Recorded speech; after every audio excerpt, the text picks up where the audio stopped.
Welcome back to Shea Stadium as this game gets into the bottom of the second inning. Yes, it is DiGiorno Mets Comic Book Day. And what has to be construed as the grandest of all coincidences. It's Comic Book Day here at Shea Stadium with the Braves in town.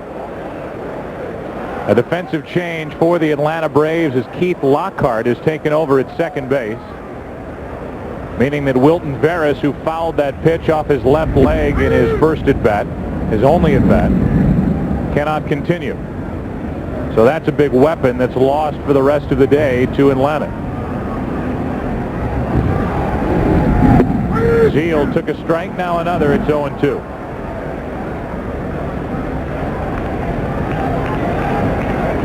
Todd Zeal, who rarely swings at the first pitch, now finds himself in the hole. 0-2. Now 1-2.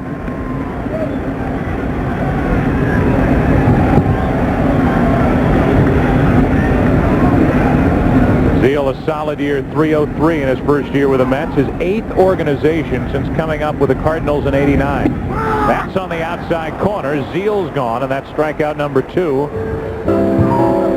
for Maddux. Okay, so it is Comic Book Day. There's the cover. The Amazing Mets take the A train. It's about the 7 train, and Larcenous Vein, this villain, is going to take over the 7 train, which is the train that makes it stop. This is the Jim Carrey influence of the comic book. Believe me, there's plenty more where that came from, says Mike Piazza. I feel like Fiorello LaGuardia reading to the kids on Sundays during the newspaper strike. Here's a fly ball into deep right center. Jones plays a shallow center, but goes back as well as anybody, if not better than anybody. 2 up, 2 down. And we'll continue to check in with Larcenous Vein. That's the name of the villain in the comic book. And the thing is, this villain is purple, trying to take over the 7 train. John Rocker is here. One of the comments that he made to Jeff Pearlman of Sports Illustrated had to do with somebody with purple hair. Now, I am no Oliver Stone, unlike you. No conspiracy theory. But you have to smell a rat here somewhere, don't you? It's probably just coincidence. Just coincidence that they dream up this Comic Book Day and bring it out on a Saturday afternoon for the kids. Not coincidence. No, there's no way. 1 ball, no strikes on Agbayani. Now 2-0.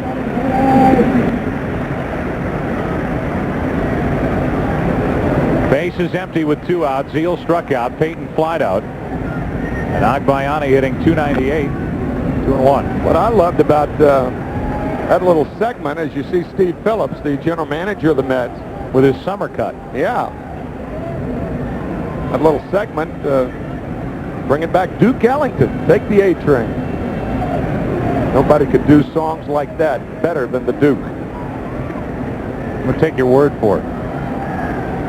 That is, there are a couple of versions. We have another version that we can play. That's correct. Maybe we'll do that the next time we go through. We could do that in round 6. That is hammered. Forget it. Agbayani, goodbye. 2-0 Mets.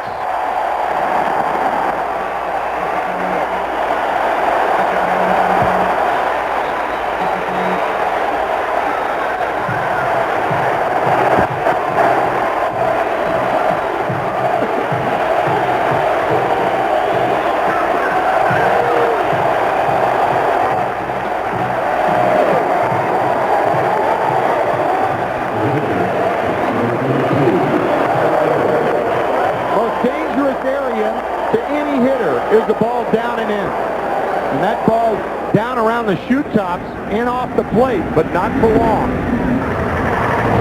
Look in this area right in here.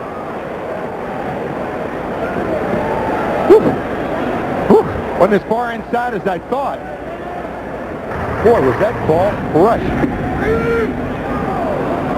1 ball, 1 strike now on Leiter. I mean, way out of here toward the back of that heavily protected bullpen here at Shea Stadium. Leiter tries to dump one into left, and he's done it in front of Bonilla, just his 3rd hit of the year. Oh, That, by the way, was the 11th home run allowed by Greg Maddux this season. Should have counted for 2. It was hit so far.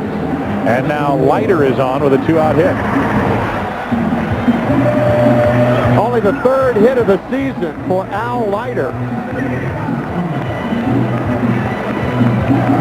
So Al helping his own cause, perhaps.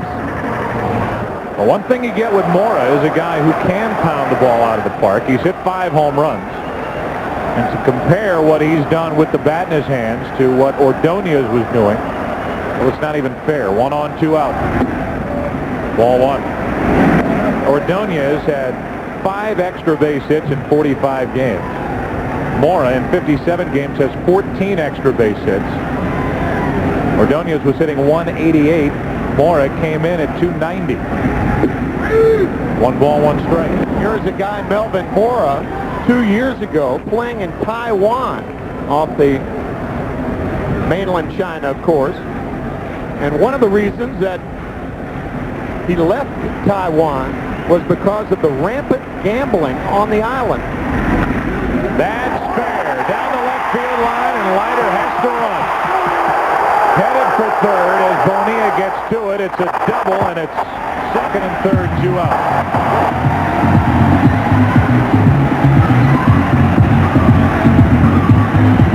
15 extra base hits now for Mora in 58 games, including this double. No gamble right here. This ball between Chipper Jones and the line.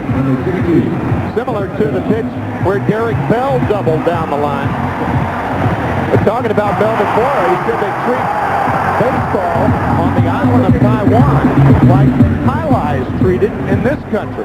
And because of that, he didn't like the circumstances surrounding the game, so he left and ended up at Port St. Lucie about 6 months later, and here he is in the big leagues. Great story. 2nd and 3rd, 2 out. Derek Bell, a chance to add to the Mets' 2-0 second inning lead. Ball high and tight. Al Leiter, who had left knee surgery last October on the patella tendon, doesn't run well, as that replay would show you. And I think anybody else on that double down the line with Bonilla digging it out scores, but not Leiter. You're right. So as it is, it takes another hit, and it's up to Bell.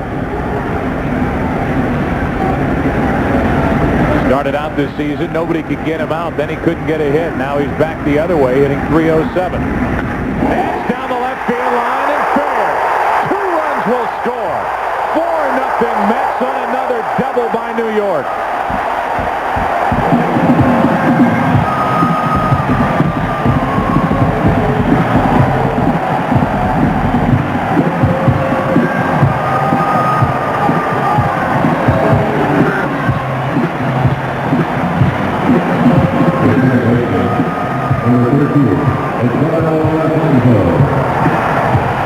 This is a carryover from last night's 10-run 8th inning.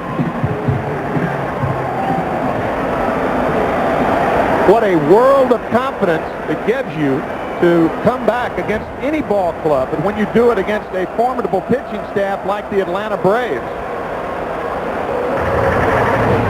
Particularly, as you mentioned earlier, the way the Braves manhandled the Mets last year. So a 4-0 lead with Alfonso at the plate, who took a strike.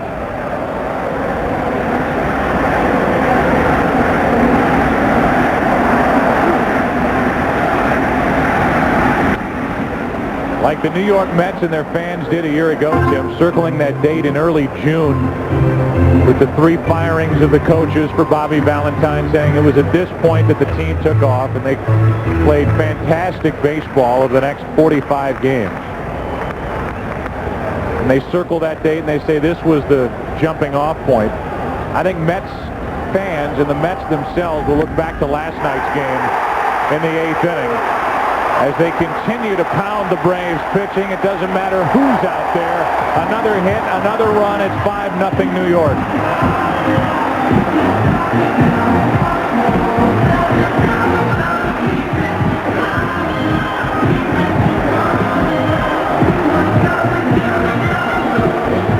And a visit visit from Leo Mazzoni out to talk to Greg Maddux.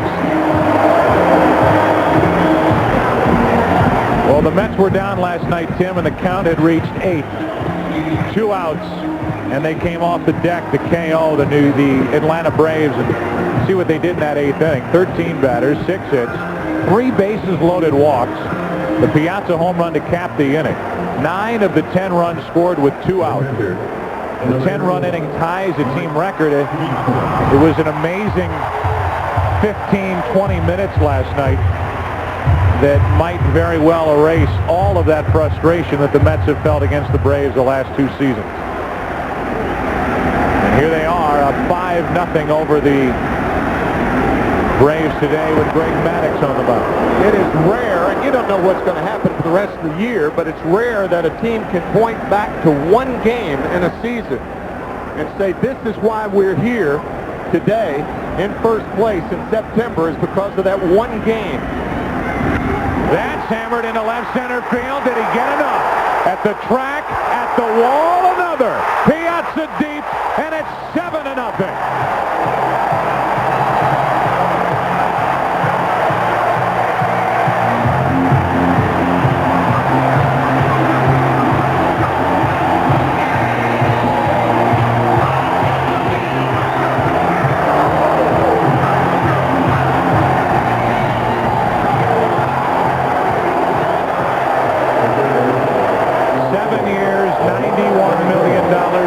Every penny.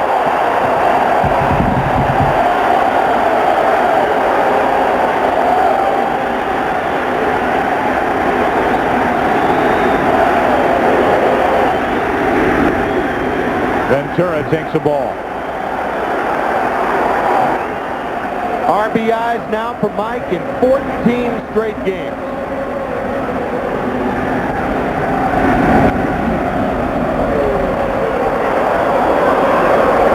Trying to drive Piazza off the plate in that at-bat in the first inning. He eventually struck him out, but the pitch got away from Lunar to score a run. This time up, hanging on the plate and driving it out of here yet again. And now Maddux falls behind 2-1 on Ventura.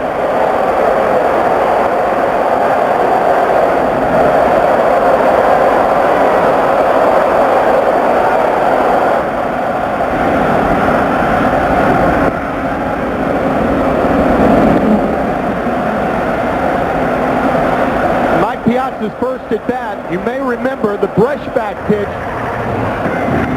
by Maddux. Well, didn't work. You said at the time you didn't think it'd intimidate Piazza, and it didn't. Now a full count on Ventura. Here's the brushback we were talking about. That was in his first at bat. Now Mike did strike out in that at bat. He's going so well, he strikes out and the Mets score a run. Yeah.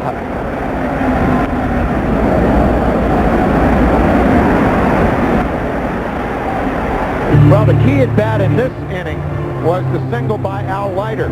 If Maddux gets Al Leiter out, and you start the third, no worse off than 2-0. So Al Leiter did indeed help himself with that base hit. Al walked to Ventura.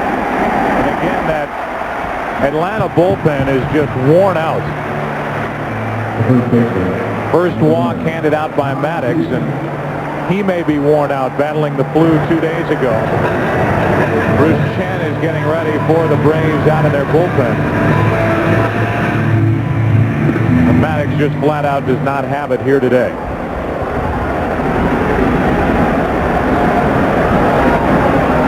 Seal now, his second at bat of the inning.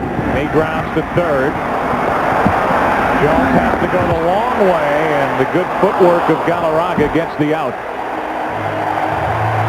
What an inning. What a team.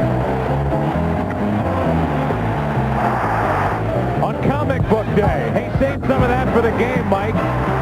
Oh, I got plenty left. He saved it. He blasted Maddux. Back after this from your local Fox station.